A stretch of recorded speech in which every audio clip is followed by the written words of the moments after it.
முதல்ல எதிர்க்கட்சி தலைவர் அவர்கள் பேசினது பார்த்தேன். நிஜமாவே உதயநிதி ஸ்டாலின் அவர்கள் பேச்சுக்கெல்லாம் கைத்தட்டுவேன் அப்படின்னு நான் வந்து நினைச்சு கூட பார்த்ததில்ல. நல்லா பேசினாரு. நேற்றைக்கு பேச்சு சொல்றேன்.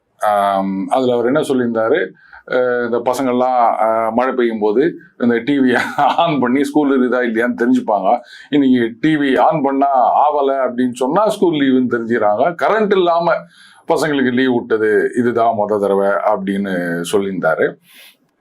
அப்புறம் முன்னாள் அமைச்சர் சிவசங்கர் அவர்கள் பேசும்போது, காலையில ஃபீஸ் போட்டீங்கன்னா சாயங்காலம் நைட்டு எப்படி கரண்ட் போகும், ஏதாவது டைமர் செட் பண்ணிக்கிறாங்களா அப்படின்னு கேட்டிருந்தாரு.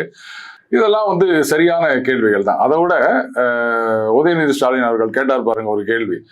எங்க முன்னாள் அமைச்சர் தங்கம் தென்னரசு வந்து ஒரு மீட்டிங்ல கலந்துக்கிறாரு அம்பத்தூர்ல, கரண்ட் கட் ஆயிடுச்சு. சரி, எதிர்கட்சிகள் கரண்ட் பிடிக்கிட்டாங்க போலுக்குது அப்படின்னு பார்த்தா விசிக ஆபீஸ்ல வந்து திருமா அவர்களை அண்ணன் பாசி அவர்கள் போய் பாக்குறாரு. சந்திச்சாரு. பாவம் 1 மணி நேரம் இருட்டுல தான் பேசிட்டு இருந்தாங்க அப்படின்னு. நல்ல காலம் இந்த ஒரு படத்துல வந்து சுருளிராஜனும் இன்னொருத்தரும் வந்து இருட்டுல பேசிட்டு இருப்பாங்க. அந்த மாதிரி இதெல்லாம் நினைவு கூறவில்லை. கரண்ட் இல்லை அப்படின்றத மட்டும் சொன்னாரு. ஏசி கூட கட் ஆயிடுச்சுன்னு ஏதோ போட்டு இருந்ததா சொன்னாங்க.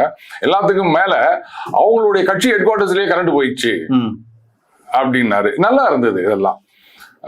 அதுக்கு வந்து அமைச்சர் என்ன பதில் சொல்லியிருந்தாரு, 2 நாள்ல வெள்ளை அறிக்கை கொடுப்போம்னு சொல்லியிருக்காரு. ஐயோ, முதல்ல இந்த வெள்ளை அறிக்கை விளையாட்ட கொஞ்சம் நிறுத்துங்க. வெள்ளை அறிக்கை கொடுத்துட்டா கருப்பா இருக்கிற இருட்டு மறைஞ்சு போயிருமா?